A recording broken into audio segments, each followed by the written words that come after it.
Eu quero que você aqui pense comigo uma situação. Quero que você preste muita atenção agora, porque eu vou te dar uma orientação dentro da palavra de Deus, que vai te dar uma direção para você viver conquistas na sua vida. Imagine uma pessoa pobre, uma pessoa de uma família humilde, uma pessoa paupérrima, uma pessoa que não tem nada na vida, aquela pessoa que ganha um trocadinho de manhã para comprar um pão e leite, para comer à tarde e não sabe o que vai comer amanhã. Eu quero que você imagine uma pessoa assim, uma pessoa paupérrima, sem nada, sem nenhuma herança, que não tem nada que foi deixado para si, da família. E qual é a chance desta pessoa pobre, paupérrima, que não tem, como diz no português, claro, nem onde cai morto, não é? Porque nem uma cova para si tem, se morrer não sabe o que faz com o corpo, porque nem cova tem. Como que é possível uma pessoa numa condição como essa, em 3 meses apenas, ela se tornar uma pessoa rica? Qual a chance disso acontecer? Pensa comigo, qual é a chance lógica de uma pessoa paupérrima, pobre, quebrada, miserável, que não tem nada, nem onde cai morto, em 3 meses, ela se tornar uma pessoa rica, ter de tudo, ter casa boa, carro bom? Como que é a chance disso? Ah, pastor, só pode ser uma situação ilegal, só uma ilegalidade. Uma vez uma pessoa disse para mim assim: nós pobres, olha só o que a pessoa me disse, nós pobres, ela está falando dela, porque aquele que tem Cristo é rico. Nós pobres, para conquistar algo rápido e crescer financeiramente, de modo legal, só jogando na Mega Sena. Me falaram assim: ah, pastor, não tem outro jeito não, porque uma pessoa pobre como eu, conseguir da noite para o dia sair da pobreza e se tornar rico, bem sucedido, só tem um jeito: jogando na Mega Sena, fazendo uma fezinha na Mega Sena da virada, hein? Fazendo uma fezinha, que aí a gente consegue, quem sabe, não é? Ou seja, a sorte sendo lançada. Aos olhos humanos, parece impossível uma coisa assim acontecer. Uma pessoa numa situação difícil financeira, escassa financeira, numa situação paupérrima, que ela não tem um centavo para investir, e ela em 3 meses se tornar uma pessoa rica e uma pessoa bem-sucedida. E não só ela, mas a sua família também. A sua família também se tornar rica e bem-sucedida. Pastor, agora que o negócio piorou. Se um só, em 3 meses, ser bem-sucedido já é difícil, imagine só ele e a família toda. Pois é, mas na Bíblia nos mostra um caso que isso aconteceu. Pastor, na Bíblia mostra. Vamos ver isso aqui na palavra de Deus. 1 Crônicas de Reis, capítulo de número 13. Pode ficar sentado aí no teu lugar mesmo. A gente está aqui estudando coisas para se fazer, para conquistar êxito na nossa vida profissional, para conquistar êxito na nossa vida financeira. 1 Crônicas de Reis, capítulo 13, versículo de número 13. Olha o que está escrito: pelo que Davi não trouxe a arca a si, a cidade de Davi, porém a fez retirar a casa de Obed-edom, o geteu. Olha o que está acontecendo. Davi se tornou rei como Deus havia lhe prometido. Ele assumiu o trono de Israel. Ele é o rei. Quando ele tinha 17 anos de idade, Samuel bateu lá na casa dele e disse: você vai ser o futuro rei de Israel. Davi passou por tanta luta, até se cumprir a promessa de Deus na sua vida. Davi, quando se tornou rei, a primeira coisa que ele pensou: vou trazer a arca de volta para a cidade do grande rei. Porque fazia 20 anos que a arca do Senhor não estava em Israel. Fazia 20 anos que Saul havia perdido a arca no seu reinado, e a arca estava perdida. Davi então pensou: eu vou trazer de volta a arca do Senhor para Israel. Eu vou trazer de volta. Eu vou trazer de volta a arca para Israel. E isso era o que o povo israelita mais queria. Davi queria fazer isso para ter popularidade entre o povo de Israel. Ele vai, pega a arca e ele começa a trazer para Jerusalém, trazer para Israel. Só que no meio do caminho, a carroça que a arca estava, ela balança. E um dos homens que estava ajudando a conduzir a arca, ele toca na arca da aliança, e o homem cai morto na mesma hora. Quando Davi viu aquilo, o povo que estava cantando, dançando, porque a arca estava vindo para Israel, acabou a alegria na mesma hora. Você já pensou todo mundo dançando, cantando, vibrando, cantando hino, louvando a Deus, e de repente uma pessoa cai morta? O povo foi tomado de um temor tão grande, um medo tão grande. E Davi pensou consigo: vai que eu levo essa arca lá para minha casa, e sou eu que caio morto. Vai que eu levo ela para lá, e eu caio morto no meio do caminho. Aí Davi, cheio de temor, falou: eu não vou levar essa arca para Israel não. Eu não vou levar essa arca, mas também não posso deixar ela aqui no meio do caminho. Não posso deixar aqui essa carroça no meio da rua aqui, e deixar a arca aqui no meio do caminho. Então Davi olha de longe, e ele vê uma fazendinha. Vê uma fazendinha, caindo aos pedaços, com uma casinha. Vê lá uma casa, chama os seus oficiais e diz: vão ver quem mora ali naquela casa. Veja quem é que mora ali. Aí os oficiais vão correndo, batem na porta. Aí sai um homem chamado Obed-Edom. Eu quero que você anote aí o significado da palavra Obed-Edom, o nome Obed-Edom. Eu quero que você, se você pode, anote isso. Obed significa servo. Obed significa servo, mas não é servo derivado de alguém que serve simplesmente, alguém que trabalha, mas servo no âmbito de escravo. Obed significa servo ou escravo. É isso que significa a palavra Obed. Obed-Edom. Edom significa a linhagem que este homem vinha. Edom significa que ele era edomita. Pastor, quem eram os edomitas? Os edomitas era a linhagem de Esaú. Lembra o Esaú que vendeu a sua primogenitura a Jacó por um prato de lentilha? Lembra? Nesta época, os edomitas haviam sido escravizados pelos israelitas. Então Obed-Edom, ele era um escravo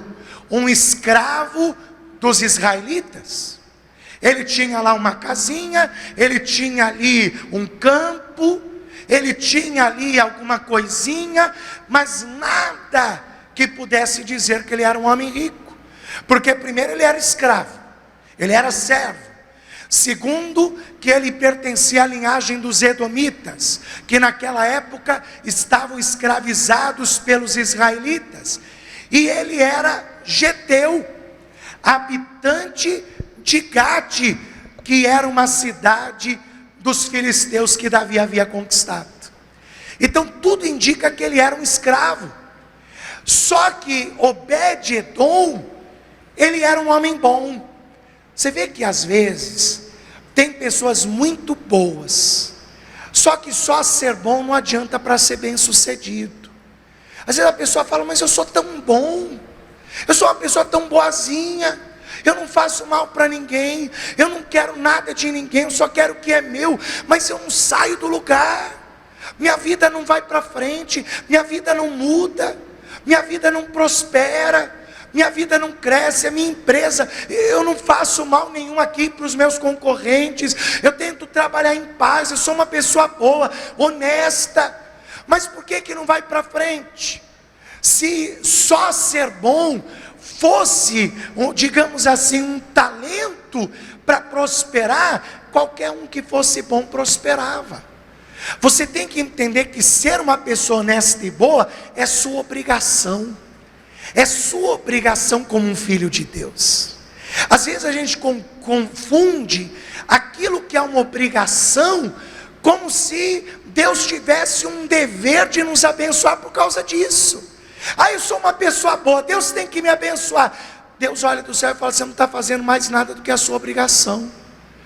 Eu não roubo ninguém, Deus tem que me abençoar. Deus olha do céu e fala, você não está fazendo mais nada do que a sua obrigação, que é ser uma pessoa boa e uma pessoa honesta, que é uma pessoa do bem, ser uma pessoa decente. A gente tem que parar de se vitimizar e ficar querendo cobrar a Deus, a bênção de Deus, por coisas que são nossa obrigação. Eu nunca matei ninguém, que bom, mas é sua obrigação. É sua obrigação como um cidadão que anda dentro da lei, não matar ninguém. Deus tem que me honrar porque eu não matei ninguém, viu, pastor Charles? Não matei ninguém, então Deus tem que me honrar. Não, Deus olha do céu e fala, sua obrigação. Você nunca matou ninguém, porque é sua obrigação como uma pessoa que vive em sociedade honesta. Você anda corretamente, então você não vai matar ninguém, porque você está dentro da lei. A lei diz que quem mata é preso. Então, não adianta só ser uma pessoa boa. Se só ser uma pessoa boa e fosse uma necessidade, não é? Para que a pessoa prosperasse, Obed-edom era um homem rico. Porque não só a Bíblia diz que ele era um homem bom, mas como a própria história diz isso. Agora eu não vou citar a Bíblia, eu vou citar um livro que foi escrito por um historiador judeu, chamado Flávio Josefo. Quem já ouviu falar em Flávio Josefo? Você já ouviu falar? Eu não estou falando da Bíblia agora, eu estou falando de um livro que foi escrito por um historiador que viveu no século I depois de Cristo, e ele escreveu uma crônica pessoal sobre a história bíblica. E esse homem, ele dá o seu panorama de quem era Obed-edom. Se você depois quiser até conferir, você até marca aí, que o livro é a história dos Hebreus, escrita por Flávio Josefo. Na página 337 desse livro, ele faz a seguinte crônica. Olha só, não estou lendo a Bíblia, eu estou lendo a crônica que foi escrita por este homem, esse historiador Flávio Josefo. Ele não era cristão, ele era um historiador, alguém que pesquisa a história, e ele escreve assim na sua crônica: e Davi a mandou colocar na casa de campo de um homem de bem. Olha só o que ele está dizendo, de um homem de bem. Quer dizer, Obed-edom era um homem de bem. Obed-edom era um homem bom, ele era um homem honesto, ele era um homem direito. Mas não é porque ele era um homem honesto, um homem direito, um homem correto, que fazia dele ser rico, porque isto é a obrigação que todos nós, como pessoas corretas, temos que seguir. Agora veja o que ele diz: e ele era um homem de bem e muito conhecido, Obed-edom. Aí o mais agravante, que indica que ele realmente era pobre, porque ele era da raça dos levitas. os levitas não tinham herança. E veja, ele era da raça. O que significa? Ele tinha parentesco, mas não exercia. Ele tinha parentesco, tinha na família pessoas que faziam parte dessa linhagem de levitas, mas ele próprio não era levita. Então veja, ele não tinha herança, era pobre, paupérrimo, tinha uma casinha lá no campo. E aí Davi manda: leva para lá a arca, leva para lá, leva para casa desse homem lá, põe a arca lá. Aí Flávio José continua dizendo: e lá ficou 3 meses. A arca ficou dentro da casa de Obed-edom 3 meses. 3 meses. A arca ficou lá dentro da casa dele. E ficou a arca lá 3 meses.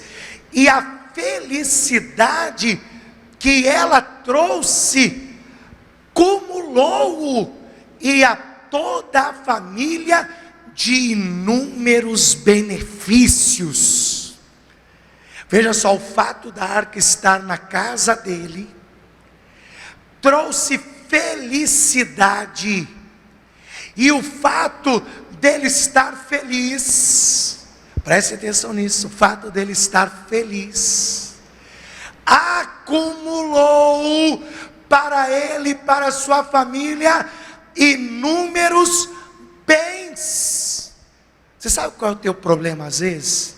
Você faz tudo mal-humorado, você trabalha mal-humorado, você vai para o trabalho mal-humorado, você vai abrir a tua empresa mal-humorado, você atende os clientes mal-humorado, você reclama o dia inteiro. Ao invés de fazer com felicidade, você faz reclamando tudo. E eu digo para você, meu irmão, como a Bíblia diz, um abismo atrai outro abismo. Você fica reclamando, murmurando, se queixando. É a crise, pastor, é a crise, porque a crise, essa crise, e não sei o que é essa crise, porque a crise,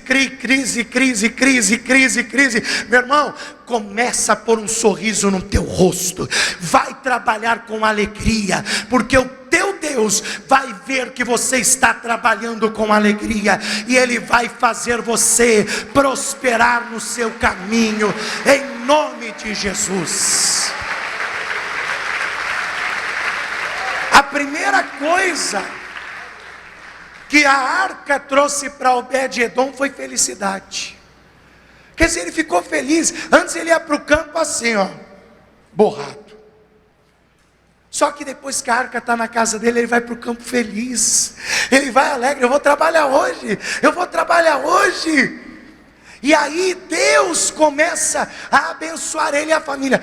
Você sabia que assim como o mau humor contagia para o mal, o bom humor contagia para o bem? Sabia disso? Pode ver, chega uma pessoa pessimista e só fica falando de crise no teu ouvido, não é? Olha aí, ó, outra coisa, você fica emprestando o teu ouvido para gente pessimista, aí tua felicidade vai embora mesmo.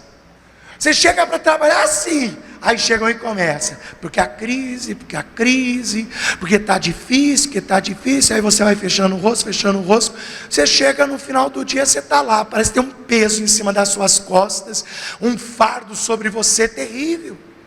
Quer dizer, a arca trouxe felicidade na casa de Obed-edom, e isso refletiu em acumular bens. Aí olha só, eu estou ainda relatando o que Flávio Josefo disse. Eu não entrei ainda na Bíblia, o que a Bíblia diz, eu estou ainda lá no livro da história dos Hebreus. Aí diz assim: e Davi, vendo que aquele homem pobre se tornara rico. Olha o que está dizendo, aquele homem que era pobre se tornou rico. Você não quer isso na tua vida? Ah, pastor, puxa, pastor, sair da crise, sair da luta, sair da dificuldade, sair dessa situação financeira difícil e me tornar uma pessoa bem-sucedida, uma pessoa que tem prosperidade, que não tem que ficar mais contando moedinha para pagar conta, que não tem que ficar se preocupando com troco, não é? Puxa, pastor, isso seria muito bom. Isso seria excelente. Pois bem, e vendo Davi que aquele homem pobre se tornara rico, aquele homem pobre se tornara rico, e que muitos começaram a invejar. É incrível, né? Começa a melhorar a coisa, já vem um invejoso, né? A coisa começa a melhorar no teu campo, aí o invejoso do lado que está lá já começa a pôr olho grande, né? Mas você não precisa ter medo do invejoso, não. Você só não pode deixar o invejoso roubar a tua felicidade, sua alegria de trabalhar, sua alegria de ir para frente. Porque essa é a estratégia do invejoso. Aquele que te inveja, ele tenta te desanimar, porque ele sabe que se ele desanimar você, você não vai prosperar, você não vai ter êxito. Então você não pode dar ouvido aos invejosos. Diga: eu não darei mais ouvidos aos invejosos. Não, faz assim com a mãozinha assim, eu não darei mais ouvido aos invejosos. Não darei mais ouvido aos invejosos. Não dê mais ouvido aos invejosos.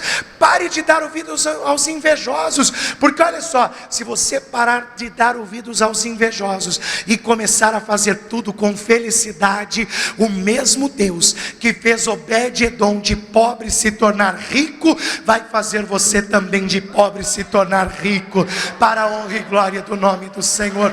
E em quantos meses Deus precisou para fazer isso? Quantos meses? Eu não ouvi. Quantos meses Deus precisou para fazer isso na vida de Obed-edom? Você está achando que se você começar a trabalhar com felicidade, vai demorar 1 ano para você recuperar o que perdeu com a crise? Você está enganado. Começa a trabalhar com alegria. Amanhã cedo já acorda, lava teu rosto, põe um sorriso no rosto, vai trabalhar, porque eu profetizo que em 3 meses você vai recuperar tudo aquilo que o inimigo te tirou, em nome de Jesus Cristo. Porque se você trabalhar com alegria, com felicidade, o mesmo Deus que restaurou Obed-edom vai prosperar e restaurar você também. Agora aqui vem uma questão: o que fez a vida de Obed-edom mudar? A arca ou a presença de Deus? O que você acha que fez a vida dele mudar em 3 meses, da água para o vinho? Foi a arca? Se fosse a arca, eu chegava aqui, te dava um marquinho aqui, como tem muita igreja por aí que faz. Olha, tá aqui a arquinha da aliança, leva para casa, põe lá que Deus vai te honrar, como honrou Obed-edom. Só que a questão aqui não era a arca, porque mesmo depois que a arca saiu da casa de Obed-edom, Obed-edom continuou sendo abençoado 10 gerações à frente. Está na história. Se fosse a arca o segredo, então quando Davi levou a arca embora, Obed-edom ia voltar para a miséria, Obed-edom ia voltar para a crise, ele ia voltar para a situação difícil. Mas a verdade é que está escrito que 10 gerações depois dele continuaram a colher os benefícios. Sabe por quê?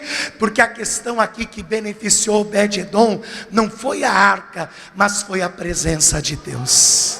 Quando você enche a tua vida da presença de Deus, quando você se torna uma pessoa cheia da presença de Deus, você se torna uma pessoa bem-sucedida em tudo que fizer, em nome de Jesus Cristo. Vamos aplaudir o Senhor por isso.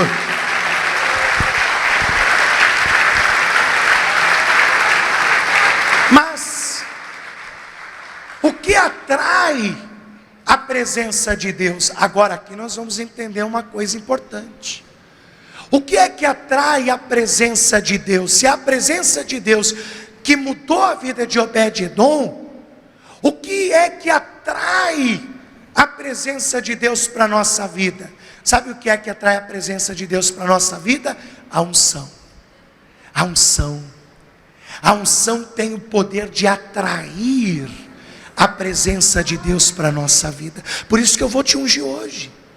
Eu vou ungir você hoje, porque eu quero que a unção traga a presença de Deus para a sua vida.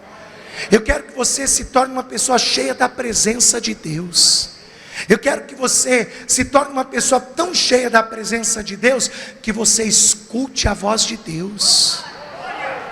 Que você se torne uma pessoa tão cheia da presença de Deus, para que a tua mão não seja mirrada, para que quando vir a oportunidade, você consiga agarrá-la. Eu vou ungir você, para que você seja tão abençoado na sua caminhada, para que aonde você pisar a planta dos seus pés, a presença de Deus esteja contigo, e você prospere, os caminhos se abram diante de você. Eu vou fazer essa unção por causa disso. Pastor, mas a unção atrai mesmo a presença de Deus? Lembra quando Davi foi ungido? Lê lá comigo 1 Samuel, capítulo 16. 1 Samuel capítulo 16, versículo 13. Então Samuel tomou o vaso do azeite e ungiu-o no meio dos seus irmãos. E desde aquele dia em diante, o Espírito do Senhor se apoderou dele. Quer dizer, desde o dia que ele recebeu a unção, que Davi foi ungido, que recebeu a unção com azeite, a presença do Senhor foi com ele, se apoderou dele. E eu creio nisso, meu irmão. Você vai receber esta unção hoje, e o Espírito de Deus, ele vai estar tão presente na sua vida, que você vai fazer tudo o que tem que ser feito, e vai prosperar em todos os seus caminhos, em nome de Jesus Cristo. 3 meses apenas, 3 meses apenas, foi o que Deus precisou para fazer Obed-edom de pobre para rico. Ele não precisou fazer uma fezinha na Mega Sena, ele não precisou entrar por caminhos escusos, ele não precisou roubar ninguém, defraudar ninguém, enganar ninguém. Ele só trabalhou com felicidade e com a presença de Deus com ele. Fique de pé no seu lugar, por favor. Vamos aplaudir o Senhor Jesus.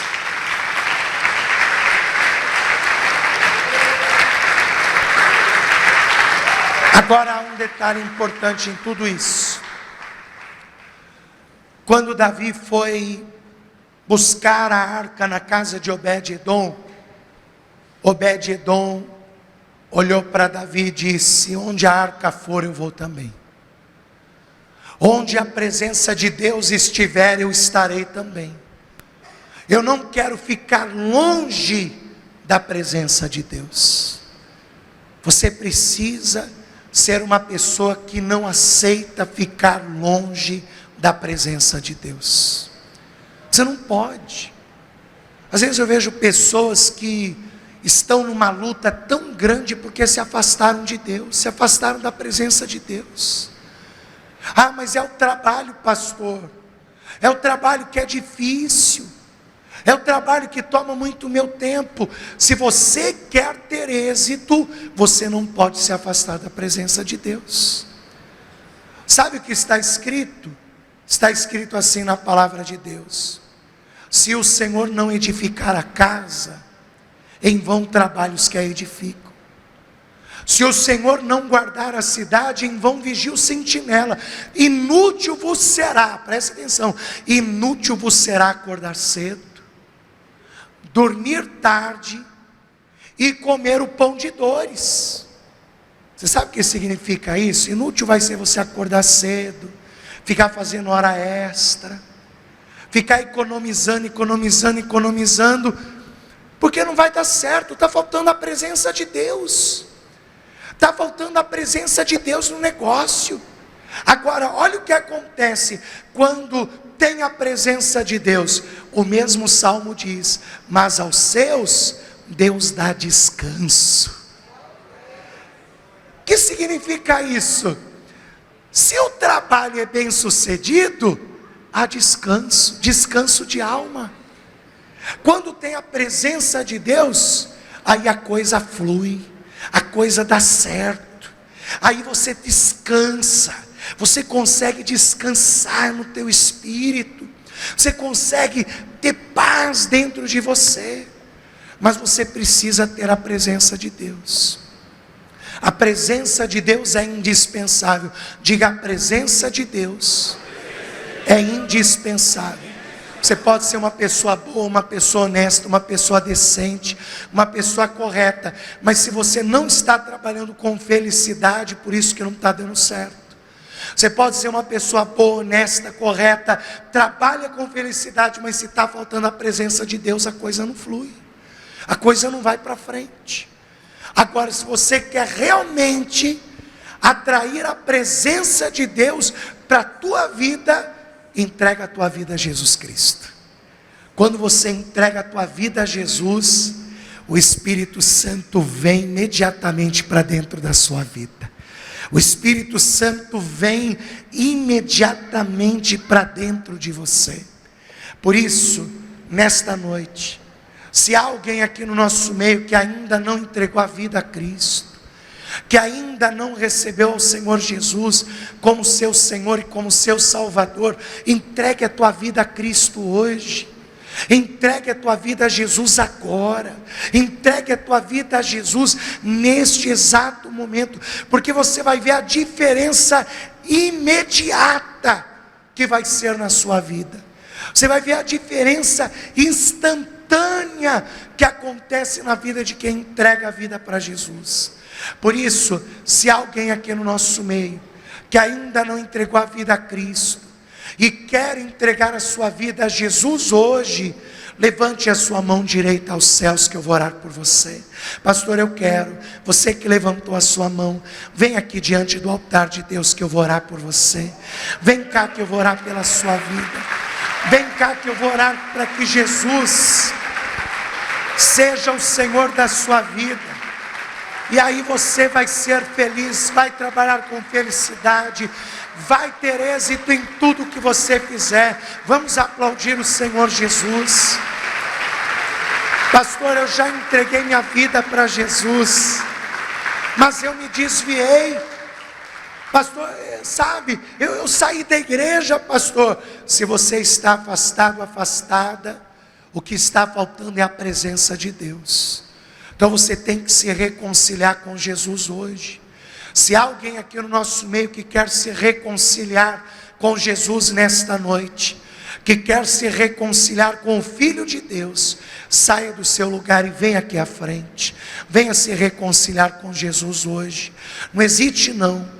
Porque se você está afastado, afastada e não está prosperando, não está progredindo, é porque está faltando a presença de Deus. E você tem que se reconciliar com Jesus hoje. Pastor, eu já estou na presença de Deus, mas eu reconheço, pastor, que às vezes o que está faltando para mim é ânimo. O que está faltando para mim é disposição.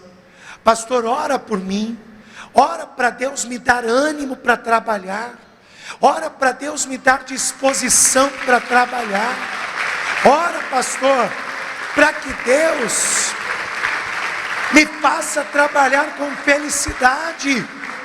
Vem aqui diante do altar que eu vou orar por você. Vem cá que eu vou orar pela tua vida, porque no dia que a arca entrou na casa de Obed-edom, ele começou a fazer tudo o que ele fazia, as mesmas coisas que ele fazia todo dia, ele começou a fazer com felicidade. E aí começou a acumular bens na vida dele. Às vezes é só isso que está te faltando. Você já tem a presença de Deus, porque você é filho de Deus, é filha de Deus.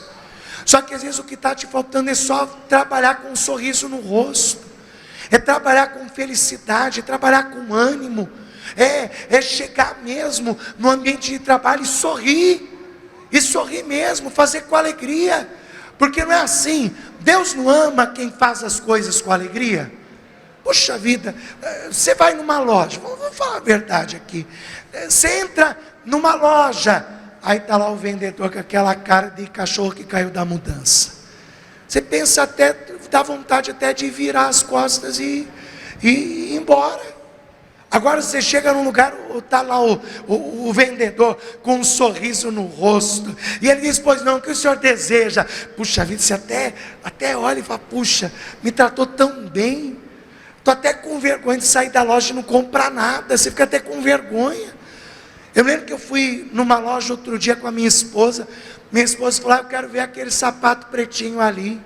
O moço chegou com uma pilha desse tamanho de caixa. Ó moça, está aqui o pretinho, está aqui o marronzinho, está aqui o de tal cor, tal cor. Eu fiquei constrangido. Minha esposa olhou para mim e falou assim: eu não vou levar nenhum. Eu olhei para ela e falei: leva, minha filha. Olha, esse aqui está lindo. Leva esse. Mas porque eu fiquei constrangido da tamanha disposição que aquele moço estava. Eu tive que abençoar ele pela disposição dele. Você está entendendo? A felicidade nesses tempos de crise faz total diferença, porque a maioria da humanidade está como? Dos brasileiros, tudo cabisbaixo, tudo desanimado, tudo chateado, e aí se destaca quem está feliz. Então, meu irmão, seja a diferença, seja a luz no meio das trevas, seja o refrigério para as almas aflitas, seja o refrigério. Às vezes você não sabe, mas o teu sorriso leva refrigério para outras pessoas. Às vezes você dá um bom dia para uma pessoa no seu ambiente de trabalho, você não sabe como muda a vida dela aquele bom dia. Então, vamos orar. Dobre os seus joelhos comigo.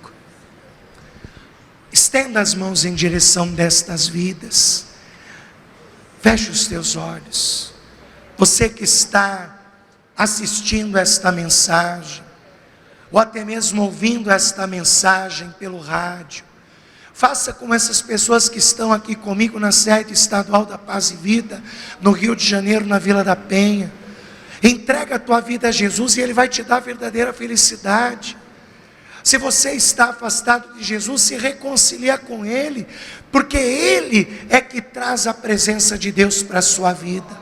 Ou se você está trabalhando, mas está tão desanimado no teu trabalho, ore agora conosco, para que Deus te dê felicidade, alegria, porque foi a felicidade que fez a diferença na vida de Obed-edom.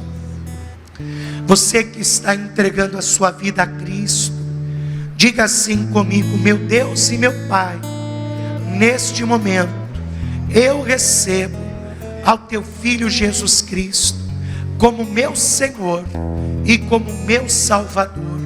Meu Deus, escreva o meu nome no livro da vida e me conceda o direito à salvação e à vida eterna, em nome de Jesus. E você que quer que Deus te dê ânimo, que quer que Deus te dê felicidade, disposição para trabalhar, ore assim comigo: meu Deus e meu Pai, neste momento eu me coloco na tua presença para pedir que o Senhor renove as minhas forças, renove o meu ânimo, renove a minha disposição, como o Senhor trouxe felicidade dentro da casa de Obed-edom e acumulou bens na vida dele. Eu te peço, me anima, me dá ânimo, me dá força, disposição, fé para superar as dificuldades e conquistar prosperidade, êxito em todas as coisas que eu fizer, em nome de Jesus. Deixa eu orar por você. Pai bendito, Deus amado, e Deus Todo-Poderoso. Senhor, aqui estão estes teus filhos diante da tua presença. Pessoas que estão aqui comigo na sede estadual da Paz e Vida, como também pessoas que estão de joelhos dobrados ao lado do seu computador, que ajoelharam-se agora assistindo esta mensagem no YouTube. Até pessoas que estão ouvindo esta pregação no rádio e estão agora de joelhos, orando comigo, pedindo que o Senhor escreva os seus nomes no livro da vida do Cordeiro. Senhor, escreva o nome deste teu filho, desta tua filha, no livro da vida, e lhe conceda o direito de entrar no teu reino pelas portas e de ser chamado de filho e de filha de Deus. Olha para estes, Senhor, que já estão na tua presença, mas que por algum motivo estão fracos, desanimados, chateados com a situação que estão enfrentando, e às vezes está lhes faltando alegria, disposição. Meu Deus, que o Senhor anime este teu filho, esta tua filha, que o Senhor dê ânimo para esta pessoa. Levante a cabeça deste homem, levante a cabeça desta mulher, porque a tua palavra diz que muitas podem ser as aflições do justo, mas o Senhor os livra de todas elas.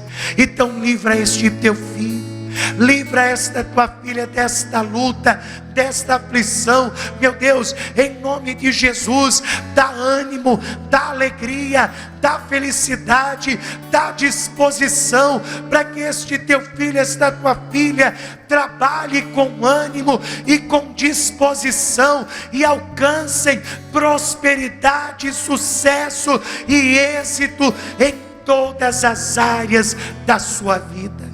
Meu Deus, opera este milagre, opera esta bênção, unge este teu filho, esta tua filha, com a unção da alegria, com a unção da felicidade, em nome de Jesus.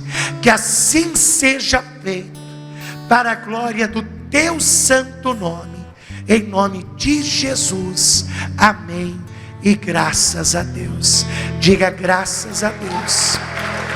Pode se colocar de pé e vamos aplaudir o Senhor Jesus. Ânimo, gente. Ânimo. Ânimo. Porque é o ânimo que vai fazer a diferença na sua vida. É o ânimo, é a disposição. É isso que vai fazer a diferença na sua vida. Amém? Pode retornar ao teu assento.